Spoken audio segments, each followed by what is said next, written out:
La voix du prophète Mahomet a été entendue depuis la tombe pour la première fois à Médine. Si vous êtes musulman, vous devez montrer votre foi et votre solidarité en aimant cette vidéo. Abonnez-vous à notre chaîne pour découvrir d'autres histoires inspirantes qui renforcent notre foi et nous rappellent la grandeur de l'islam. L'histoire commence par la chute mystérieuse du mur de la tombe du prophète. Un jour, pendant la prière du Fujr à la maison du prophète à Médine, un bruit fort et inattendu se fit entendre, qui fit sursauter tout le monde. Les fidèles se sont précipités vers la source du bruit, le cœur rempli de curiosité. À la surprise générale, le mur entourant la chambre d'Aïcha, qu'Allah soit satisfait d'elle, s'est effondré. Le mur contenait les tombes du prophète Mahomet et de ses deux compagnons, Abu Bakr et Umar. Siddiq et Umar ibn Khattab, qu'Allah soit satisfait d'eux, s'effondrèrent soudainement. Alors que les gens s'approchaient de la scène, ils furent témoins d'une chose incroyable.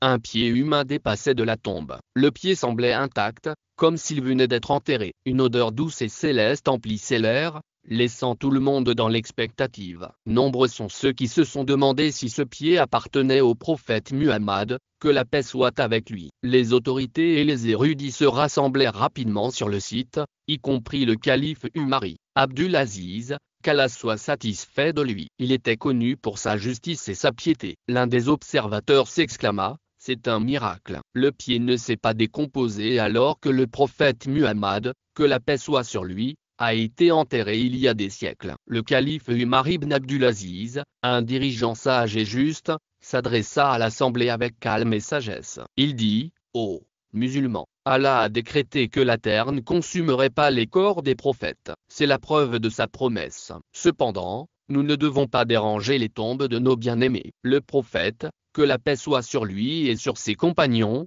ordonna aux gens de garder le décorum et de respecter le caractère sacré des tombes. Les savants ont confirmé l'avis du prophète Barak, et les savants présents expliquent que le prophète Muhammad est vivant dans sa tombe dans une vie intermédiaire de Barak, qui est unique et différente de l'existence terrestre dans cet état que le prophète a connu. Il reçoit ses bénédictions et peut entendre les salutations des musulmans. Le prophète a déclaré dans un hadith authentique que si quelqu'un lui adresse le salut, Allah lui rend son âme afin qu'il puisse répondre à ce salut. Ce fait est documenté dans des récits historiques, dont Al-Bidâ de l'imam Ibn Kathir. Cet incident extraordinaire s'est produit sous le règne du calife Al-Walidi, Abdul Malik. Il a également été documenté dans le Sahih al-Bukhari, ce qui lui confère une plus grande authenticité. L'histoire raconte que le mur de la chambre d'Aïcha est tombé lors d'un projet d'agrandissement de la mosquée, révélant une partie de la tombe. Lorsque les gens ont vu le pied exposé,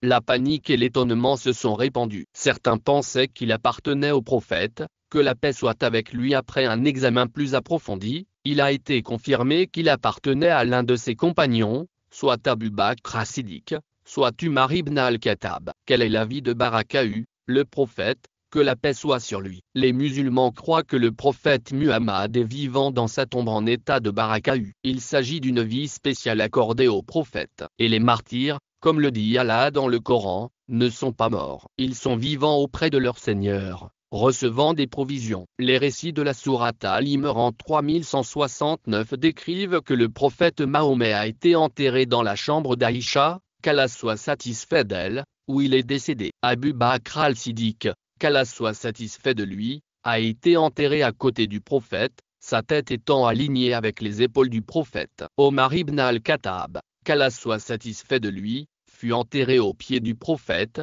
réalisant ainsi son souhait avant sa mort. Après l'enterrement d'Omar, Aïcha plaça un rideau entre les tombes et son logement pour plus d'intimité. J'entrai chez Aïcha et lui dis: Omer, découvre pour moi les tombes du prophète, paix sur lui, et de ses compagnons. Elle les découvrit et je vis 3 tombes légèrement surélevées par rapport au sol. Il y régnait une odeur incomparable. Le mur s'est effondré et une odeur divine a envahi la mosquée. Un témoin l'a décrite comme une odeur qui ne ressemble à rien de ce monde. C'était plus doux que le musc ou l'ambre, un parfum miraculeux qui confirmait la sainteté des tombes et la protection spéciale accordée au prophète par Allah. Cet événement envoie un message spirituel clair: Allah prend soin de ses prophètes. Sa grandeur et sa sollicitude divine à l'égard de ses prophètes sont un appel à tous les musulmans pour qu'ils renforcent leur foi et multiplient leurs prières sur le prophète Muhammad, que la paix soit avec lui. Le prophète a dit: Allah a chargé un ange de me transmettre les salutations de mon homme. Il a également dit: ne faites pas de ma tombe un lieu de fête et ne transformez pas vos maisons en tombes. Envoyez des bénédictions sur moi pour vos bénédictions. Rejoignez-moi où que vous soyez. Conclusion, chers frères et sœurs. Cet événement inspirant nous rappelle la puissance d'Allah. La puissance d'Allah dans le statut exalté de notre bien-aimé prophète Muhammad, que la paix soit sur lui. Répondons à ce rappel en augmentant notre amour pour le prophète, sur lui la paix. Prions pour lui et suivons ses enseignements. Qu'Allah bénisse et accorde la paix à notre prophète Muhammad, que la paix soit sur lui, sur sa famille et sur ses compagnons. Les images montrées dans cette vidéo sont illustratives et ne sont pas des photographies réelles des tombes. Partagez cette vidéo pour diffuser le message et inciter d'autres personnes à renforcer leur foi. N'oubliez pas d'aimer,